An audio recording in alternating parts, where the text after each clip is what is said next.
and your spirits are well nigh exhausted, let the animating view rekindle your resolution and call forth in renewed vigor the fainting energies of your soul.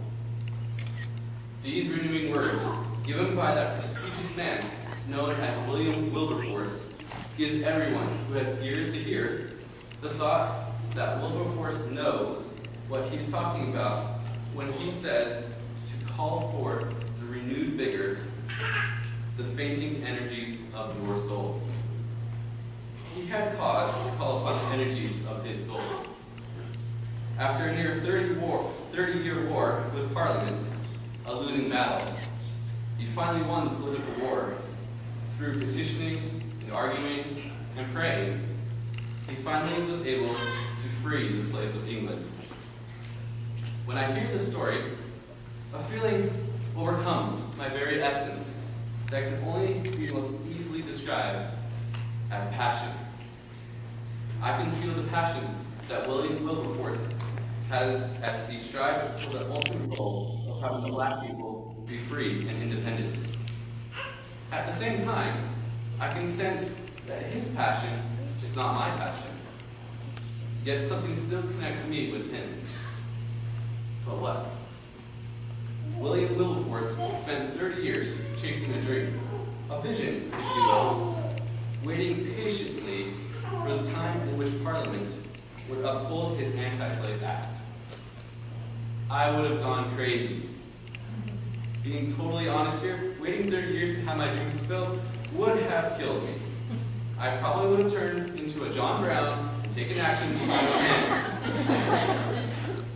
Unless I have what Wilberforce had, I will never accomplish the mission set before me. It is this thing that Wilberforce had that I have in common with him, and that is passion to follow God's will.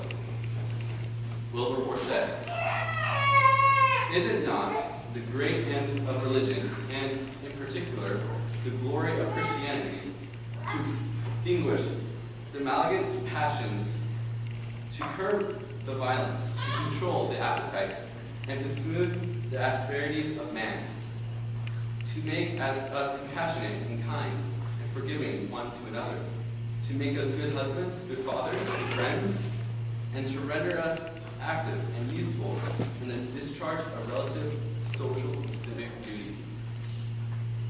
Is it? I would answer yes. God did not put us on this earth and tell us just to make choices. There would be no point in being here if we were just to make choices for the sake of choosing. There would be no goal. He told us to come on earth, gain experience, and to make choices that will lead us back to Him in His perfect kingdom. Making the right choices so that we can come back to Him in all of His matchless glory is pretty self-evident. But to gain experience is something that is also required to return to Him. And the quote by Wilberforce, the first thing he said was the purpose of Christianity was to control the natural man, then to become better of ourselves, then to become better people for others, then finally to improve our civil conduct and citizenship. God has instituted government so that we can gain more experience and so that we may choose wisely and have consequences for the wrong choices.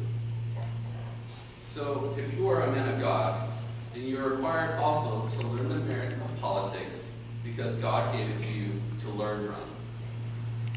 Knowing this, we see that before we can properly affect the government, we need to change ourselves. And we can only change ourselves by learning of God and applying His teachings. I know people who are eagerly engaged in the things of the world and government teachings, but lack foundation in Christ and His teachings. Then I see those who do have a foundation, and yet they still learn about politics. They are the ones who make the positive difference in the world.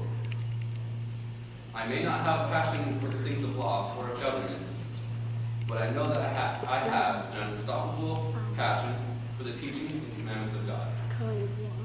Because I have this passion that drives me to do God's will, I will and have learned about government.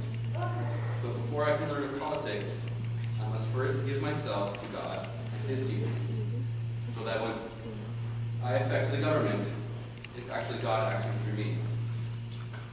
So God before government becomes freedom through God.